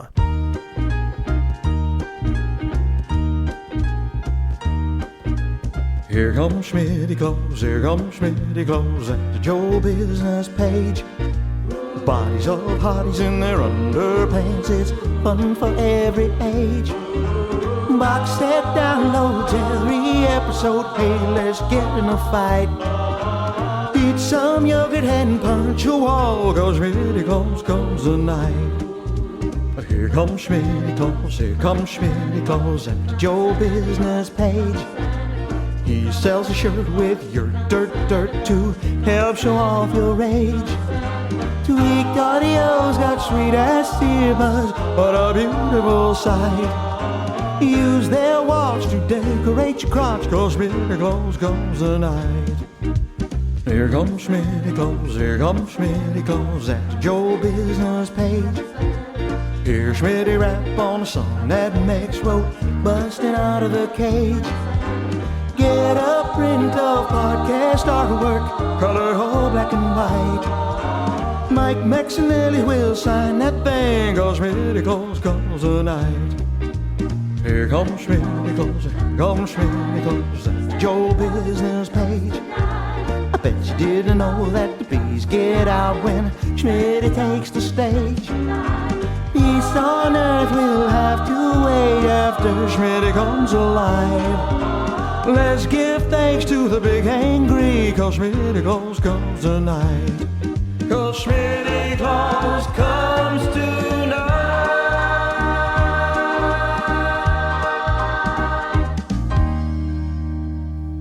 We have a YouTube channel. I don't know if you can hear me over the sound of the rain falling outside. It is pouring in Southern California right now. And I know what you're thinking. It never rains in California. But girl, don't they warn you? It pours. Man, it pours. Do I do that often? It seems like I bring that song out quite a bit. Because I love the dad of the Strokes. That's it. You can keep your Strokes, ladies and gentlemen, but give me the dad of the Strokes, little Albert Hammond Sr., and I'll knock that out. I'll love that. I'll love that guy's tune. And I like the Strokes too. I like a Juice Box. I like Last Night. I like a guy who can basically recite the entire catalog of the Strokes. No, I don't, but that would be me at this point. What the fuck was I talking about? YouTube channel. Hey, we have a YouTube channel. Have I mentioned that? I think we have. I think I have. And there will be a live stream on it tomorrow night, Thursday, which is Thursday night at 6 o'clock p.m. Pacific. That's Thursday night, December 6th. I think today's the 5th, as I mentioned. Saturday was the 1st. I'm not going to do it again. I'm teasing. So December 6th, Thursday, 6 o'clock. The 6th at 6. That's how I like to handle my business. 6 o'clock p.m. Pacific time. 7 o'clock p.m. Denver time. 9 o'clock p.m. New York time, 8 o'clock p.m. Chicago time, 4 o'clock p.m. in Hawaii. I don't know what time in other places. I just had I forget who it was, a listener from Nova Scotia or something wrote me and was like, hey, here's the time here. So I tell you, sir, 6 o'clock p.m. Pacific time, Thursday, live stream, me at a desk shouting into my computer, possibly with a mock background behind me like I had a couple of weeks ago. And so we have the YouTube channel. It'll be live stream on YouTube. That's where you'll be able to find me. So go ahead and subscribe to the YouTube channel because you'll always get an alert to let you know when I'm going live and when I'm going to be out there and doing stuff. But I'm telling you right now, you don't need an alert because I'm going to be there tomorrow, December 6th, the 6th at 6. I'm sorry, I'm fighting off yawns and coughs. Yawns and coughs. So there you go. The YouTube live stream is tomorrow. I don't know how long it'll be. Again, we're easing back into all of these things, folks, as you know. But also, please remember this. December 20th, that's in 2 weeks, there is a live stream, Thursday night live stream, 6 o'clock p.m., same time, same bat channel. And it'll be our Christmas live stream, the 40-Year-Old Boys Christmas party, live streaming on YouTube. And if you're sending me a gift, and I'm not saying you have to, but a lot of people over the years have sent me Christmas gifts and Christmas cards, and I've opened them on the air, on the podcast. Well, now I'm going to open them on the live stream, folks. So either you can send me something and see me open it on the live stream and see my genuine love and reaction, or you can come and watch me open other people's gifts and cards and things like that, and that'll be totally fun. So please, and I can tell you this, I have not checked the P.O. box just yet, but people have been writing me to say they've sent stuff, and I had something actually that came to the house that I'm excited about. I've got that in a stack. But that will be in 2 weeks. So that, like I said, that's December 20th is the 40-Year-Old Boys Christmas special, Christmas party, Christmas, whatever you want to call it, here at the live stream at YouTube, at the YouTube channel. I'll put up a reminder for that as soon as I can. But please know that you're invited. If you want to send a gift to my P.O. Box, here's the number. Mike Schmidt, care of Throat Punch Media, P.O. Box 146, North Hollywood, California, 91603. Now let's try that one more time. Mike Schmidt, care of Throat Punch Media, P.O. Box 146, North Hollywood, California, 91603. And I say that because other people have been they've been writing me over the past few weeks and just going, what is it? I thought I gave it out on the air, but I guess I did not. Or someone just didn't write it down and they don't want to go searching for it. Damn it. Fighting it off. So there you go. There's the P.O. Box. If you want to send me, if you just want to send me a Christmas card, if you want to send me a gift of some sort, if you want to send me anything at all, it'll get opened on December 20th and on our YouTube live stream 40-year-old boy Christmas party. Will I have a dumb sweater on? I don't know. Perhaps I'll look for one. Will I be eating cookies and having hot chocolate? I might. Will there be a Yule log? Well, I'll tell you what. Depends on what you send me. You send me some fancy little dirty gift. Perhaps I'll whip out the old Yule log. Who knows? But please come to our live stream this week, the 6th at 6. That's tomorrow, Thursday, or today. You're hearing this Thursday. God damn it. So tonight there's a live stream. And then also remember the one on the 20th. That's the important one for Christmas. Well, tomorrow's an important one as well. They're all important. It's me in front of a camera. God damn it. Why wouldn't you find that important? December 20th, Thursday, Christmas party, 40-year-old boy, YouTube. Subscribe to the YouTube channel, please. It helps us keep in touch with you. And a lot of people are, signing up for Twitch. That's on the way. I will tell you, we eased into it this week, but next week I'll tell you, I've got some Twitch developments to share with you starting next week. I'll tell you next week the story of Twitch and where I'm at and what's going to happen. But the point is, it's nothing bad. It's all good and fun, but I'll tell you next week. Well, because we're easing back into podcasting, folks. So please remember that the YouTube channel exists. Live streams are coming. Subscribe to the YouTube channel. Subscribe to the Twitch channel. It's the 40-year-old boy. That's the channel on Twitch. Subscribe to that because there is stuff coming. Whether it's just me doing shows or me playing games, there is stuff coming to the Twitch channel soon, very soon, so soon. Oh my Christ, how soon is it coming? Soon. Who wants to be a Cameo person? That's right. Maybe it's you. There's an app called Cameo. You can download this to your phone and hire me to do a holiday greeting for your family or friends, your sister, your cousin, your dog. How about bring your girlfriend, bring your mom? That's the second Bon Jovi reference of the goddamn show. You can hire me, get the app on your phone, Cameo, find me, book me, and then I'll do a thing where I shout you out in some fashion. It can be a mean shout out. It can be a roasty shout out. It can be a fun shout out. It can just be a hi, how you doing shout out. It can be me sharing an eggnog recipe shout out, whatever you want, whatever you have in mind. Or if you want to leave me up to my own devices to go ahead and talk, I'm sure I'll talk about jamming a jade egg in your aunt's pussy. And I'm sure you don't want that. So please be specific about what you want me to talk about. Because some people write me, they're like, hey man, could you say something to my brother? And then I'm like, hey, you should die. And they're like, whoa, that seems aggressive. And I'm like, well, you didn't tell me what to say. I've never fallen back on the you should die, but please know it's holstered. I have it in my repertoire. So if you don't get specific, it may come out and then it's going to look bad to you. Because if I tell your Uncle fucking Ray to die, you're going to be furious. He's going to be mad at you. You're going to be mad at me. And all that for $20. We can't have that. So find me on Cameo. Download the app to your phone. Find me and book me. And I will shout things to your friends. Nice things, mean things, whatever you want me to do. Because I'm a puppet. Not unlike all the other people on Cameo. Did you see that story? Fucking Brett Favre and a few other guys, some rappers, they got tricked into saying alt-right stuff and Nazi stuff and anti-Jewish stuff. And I thank you for people who wrote me to go, hey, Mike, you gotta fucking watch out for this shit. And, I'd worry about that if I fucking followed a script in any way, but I don't. So I wasn't worried about saying something. Look, if I'm going to offend somebody, it's going to be with my own script. It's not going to be with the bullshit fake anti-Jew stuff they send me, because I'll see through that like fucking use Neutrogena, to quote my friend Dennis Miller, and I'll just go ahead and ruin it with my own bullshit. But yeah, so literally people on Cameo were sending anti-Jewish screeds and these fucking numbskulls like Brett Favre. Brett Favre gets $500 for every Cameo. Mine is $20. That's a fucking deal. Brett Favre, you do a Cameo with him. Next thing you know, he's jerking off and sending you photos. And then you're on Deadspin. You don't want fucking that to happen. Even though I just threatened to whip out my Yule log during the Christmas party. We all know that's not happening. So book me instead of Brett Favre is my point. I won't say anti-Jewish stuff, and it doesn't cost you $500. It's a mere fraction of that. And I'll say good things to your friends, and you'll love it.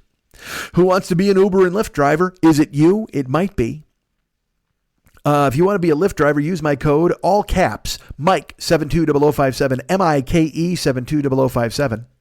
If you want to be an Uber driver, you can use my code DJZW1YTTUE. That's DJZW1YTTUE. And that is all lowercase. the letters anyway. Well, I mean, I guess the numbers are lowercase too. You can't make uppercase numbers, can you? I don't think you can. So please, if you want to be a Lyft driver, an Uber driver, or if you're a first-time passenger, a first-time rider, you can use that code, and I get a spiff off of that too. Hold on, I'm going to cough. See, this is why we're easing in, because the more I talk, the throat's getting a little funky. So we'll all right, whatever. We're rampaging. So yeah, be an Uber driver, and you might have adventures like I had this week. Here's something that happened to me in my time back in the car just this week. I took a gentleman onto the set of Universal Studios, and he had a pitch meeting. And let's put it this way. I knew where we were going, and I didn't know what he was doing until he got on the phone to try to get access. And they're like, all right, you're going to have to give your IDs at the thing, and you got to get a pass. He's like, okay, great. And then I heard him say, which building is Charlize's building? And I'm like, So then he hangs up the phone, and of course, I'm bringing him to a pitch with Charlize Theron. And she's there. She's at Universal. And so I go to drop him off, and I do. And then look, if you don't think I thought about pulling over and hopping into that bungalow to say hi or whatever the fuck. And look, I'm not going to bust in like Rebecca De Mornay and God Created Women and do a fucking bad song. But at the same time, maybe I fake delivered a pizza. Who the fuck knows? Dude, it's Charlize Theron. How do you not fucking take that chance? Well, here's how you don't take that chance. Because if you're like a 25-year-old hunky dude, you can pull that off. Because you can be like, hey, I'm here. Yay, it's fun. But if you're a 51-year-old dude, like a 25-year-old, they're like, hey, maybe that guy's kind of stalkery, but he's also having fun and he's just eager. But if you're 51 years old, you're just pre-rapist at that point. If you're 51 years old, they just see you as pre-rapist when you burst in the door. So I couldn't do it. I thought about it. I saw the bungalow. I saw windows. I saw shadows. And I thought maybe I should just poke in there and get a look at Furiosa just to see how she's doing. But also she would have beat the shit out of me. She would have fucking atomic blonde me, which is fine. That's one ass whooping I got to take. But also I don't want to ruin this guy's pitch. That would be fucking terrible. So that's the thing. If you become an Uber driver, perhaps you'll have that kind of adventure where you have to decide whether or not to ruin your life and somebody else's career. That's a plan. So use the code DJZW1YTTUE for Uber. Use the code Mike720057 for Lyft, all caps for Lyft, all lowercase for Uber. And here's another fun thing. I got a buddy of mine that I grew up with, and he's like, I might think about doing Uber. Writes me and he goes, I got to pick your brain on it. Now I'm sick, man. I'm in a fucking deathbed. So I see it and I'm like, all right, well, I'll write him tomorrow. And the next day he writes me, he's like, yeah, man, I signed up. And I wrote him and I go, dude, I got a code. I got a fucking code you could use to get me money. Go and apply it now. And he's like, well, I don't know where. So I sent him screenshots. He's like, oh yeah, I'm not finding that on the website. I'm like, oh man, dude, I could have been your Uber pimp. I went to high school with you. I could have been your fucking Uber pimp, dude. You were so impatient. I was sick. I would have written you back, but I couldn't fucking move. So I lost that money, which would have come in fine during the holidays. And actually, that was bail money for my Charlize Theron pre-rape. So I would have been like, yay! I would have been totally fine to get me out of the fucking clink. But if you want to do that, again, Uber and Lyft, please use my code. Don't sign up and then tell me later you signed up and you want to ask me questions, and then I'm like, I don't answer you right away, and you're like, duh, and then I fucking lose the chance. So please use my codes. For Lyft, again, Mike720057. For Uber, DJZW1YTTUE. We have sponsors for this show. Did you know that? We do. We got a sponsor by the name of, it's Fearful Jesuit and the Paranoid Strain podcast, ladies and gentlemen. And I know you're thinking to yourself, well, look, Mike, he's been doing that 9/11 thing. He had that QAnon thing out there, and these are fantastic, but we're hungry for more content from our good friend, the Fearful Jesuit. Well, I'm here to tell you folks, brace yourselves. The new one is up. And I'm sure you've subscribed already, so you know it, and you downloaded it, and you probably listened to it twice already, and I don't blame you because it's fucking great. It's about the Flat Earthers. This is a show, again, because our friend, Fearful Jesuit, has Paranoid Strain, where he tackles all of these conspiracy idiots and all of the nonsense that they bring to the table. And so this time he's focusing his laser-like Jesuit focus, his fearful focus on the Flat Earth Society, the Flat Earth people. And I wish I could say it was a small group. You got to listen to this show because first of all, I'll tell you this. I've got a complaint to make with Jesuit right now. In the beginning, he does there's a little sketch that opens the show, and it's a candidate giving a speech. And then, Dana, who is the voice of reason on the show, I like to call her, she chimes in periodically. Well, she whispers in this sketch, and I could almost, it was like nails on a chalkboard to me, hearing her whisper. I mean, it's just this weird, I can't even explain to you what it did to me. I don't know why. It was this The DSMR of it was really off for me, but luckily it's over in like a minute and a half. And so then you listen to the show, and the show itself is brilliant. But that whispering thing, it's just this, I can't even explain. Well, you'll hear it. Go listen to the show. Download the show if you haven't. First of all, go to iTunes. That's where Paranoid Strain is available. And download the show right now. Subscribe to the show so you'll get them all in the future. And then leave a review in the iTunes store telling them you love the show, and then write him a note and telling him you love me and you love us and you like us for recommending the show, because it lets him know that it's a good idea to sponsor the show, and it lets him know, get some good feedback about what he's got going forward. And this Flat Earth show, I'm telling you, dudes, it just... Like you know me, I have no tolerance and no patience for trolling and these people who make shit up, and this society of people, they're just fucking bananas. He has a segment on there where there's an argument, okay, between a flat earther and just this flat earth fucking idiot, and a person trying to explain to him why he's asking the flat earther why he believes what he believes. And he tries to use helium balloons as a way to teach the guy about gravity. And it devolves into this. I mean, these flat earth dudes are just debating the meaning of up and down. I mean, it's just this who's on first back and forth nonsense. And you listen to it, and the flat earth dude is not listening. He's a moron. He's not listening to anything. The guy's giving him facts. He gives him 4 times. He repeats the same thing to the guy. And the guy's just like, well, you're not answering my question. He goes, I've answered it 4 fucking times. There's so much Bible shit with these people, and they take things literally. And what I do love, I will tell you this, the flat earth thing is so stupid that like 10 minutes into the show, you can actually hear the bitter disdain for the subject matter that Fearful Jesuit has. Like 10 minutes, he's just like, yeah, this is just fucking wrong, and these guys are stupid, and he lets them have it. But look, you get to hear about Pythagoras, you get to hear about Aristotle and Aristophanes, or Statosthenes, I think was his name. There's a very painful piece of audio where a guy who's known as Mr. Blue Marble, he took he had, you know, he created the image you see. This not the photograph, but I mean he made a model of the Earth with wrapping a photograph around a thing. Whatever, it's a long story. But his name's Robert Simon, and he gets confronted by this psycho at a thing where the guy finds him at a Starbucks and tries to ask him these questions, and Robert Simon won't talk to him, and then the guy acts like he got a triumph. It's just terrible. But I will tell you this. It's so crazy making when you listen to it that Jesuit does a really smart thing. Just when the crazy is rampaging out of control and you're thinking to yourself, I can't listen to these motherfuckers anymore.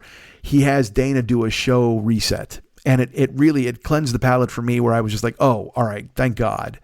But when you hear the phrase, literally this phrase is used by a flat earth dude. The phrase, when you ever hear the phrase, in my video on menstrual blood, you know that these guys have gone off the fucking reservation. They are just completely wiped the fuck out. And it's fascinating to hear him pick them apart. It's frustrating to hear him let them air. He plays clips of them and their arguments, and I find it distasteful and horrifying, but at the same time, you have to do this to understand them, I suppose. But also he just tears them apart. It's fucking beautiful. So go subscribe to the Paranoid Strain. Our great friend Fearful Jesuit is the host, and it's available in the iTunes store right now. You can write him at fearfuljesuit@gmail.com, or no, paranoidstrain@gmail.com. I apologize. And contact him. Write him there. Write him on the iTunes store. Leave a review. Mention us, and it helps him know that this is an effective way to advertise the show. You can go to MikeSchmidtComedy.com. You can go to the Amazon page, and the MikeSchmidtComedy.com. Go to the Joe Business page, and we got stuff for sale there. Some stuff there, but also the Amazon link is mostly important, especially at this time of year. You can hear my throat starting to give way, can't you? The concrete pillars that are holding it up are about to be fucking wrecked and fall into the sea. Hold on, we're easing in. Go to Amazon go to MikeSchmidtComedy.com and go to the Joe Business page and click on the Amazon link. That's very important. If you click on the Amazon link, because you're doing all your Christmas shopping anyway, and this gives us a taste of the gig. We get money, they get money, you get stuff. Works out perfectly. You're buying stuff anyway, and it doesn't cost you anything extra. It costs you, 10 seconds to go to my website, find the Amazon link on the Joe Business page, and click through, and then you're on Amazon. You're shopping, and we get a taste of it, and it really helps out the show in a way that I can't explain. Believe me, every month I'm just like, well, thank God. You know what I mean? It really helps the show out very much. So thank you so much to everybody who's using the Amazon link. People contact me all the time and tell me they're using it, and I'm telling you now, please, please, please go use the Amazon link at MikeSchmidtComedy.com. And, it is December. We opened with, we had a little Christmas activity here earlier in the show. We opened with a song, and then we had a thing in the break in the middle.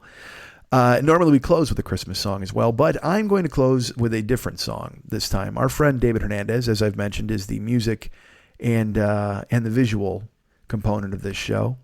And unfortunately, he suffered a loss in his family just in the past couple of weeks recently. His cousin Danny, who fought a very brave fight and wound up succumbing to cancer, which is awful, and we've dealt with it on this show. My mom's beaten it 3 times. We have our friend Maki who's fighting it now. We have other people that have fought through it. Our friend Scott Palmer just had he had a skin cancer that removed. So I contacted David and I asked if he wanted, because he had been working on music with his cousin before he passed, and I said, is there anything that you guys laid down that you'd want to play on the show as a tribute to Danny? And he said he wasn't sure that was something that was ready for air, and I think Danny wanted to lay down some tracks he wanted to work with David. That was the most important thing. But I said, well, is there another song maybe you've done in the past that you thought would be appropriate as a remembrance of Danny, certainly here at the end of the show? And he said, yeah, I did a version of In My Life by the Beatles, and I believe we used this before on the show where we talked about, David lost his father and Dennis lost his father, and David thought it would be appropriate to use it again in this circumstance. So here's David and David's version of In My Life by the Beatles, and as we say goodbye to cousin Danny.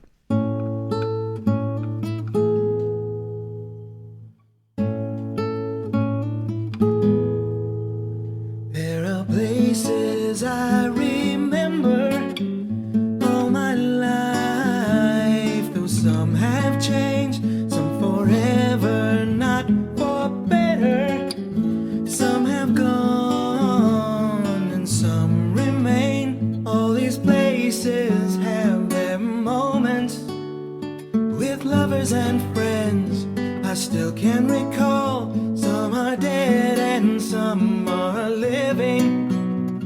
In my life, I love them all,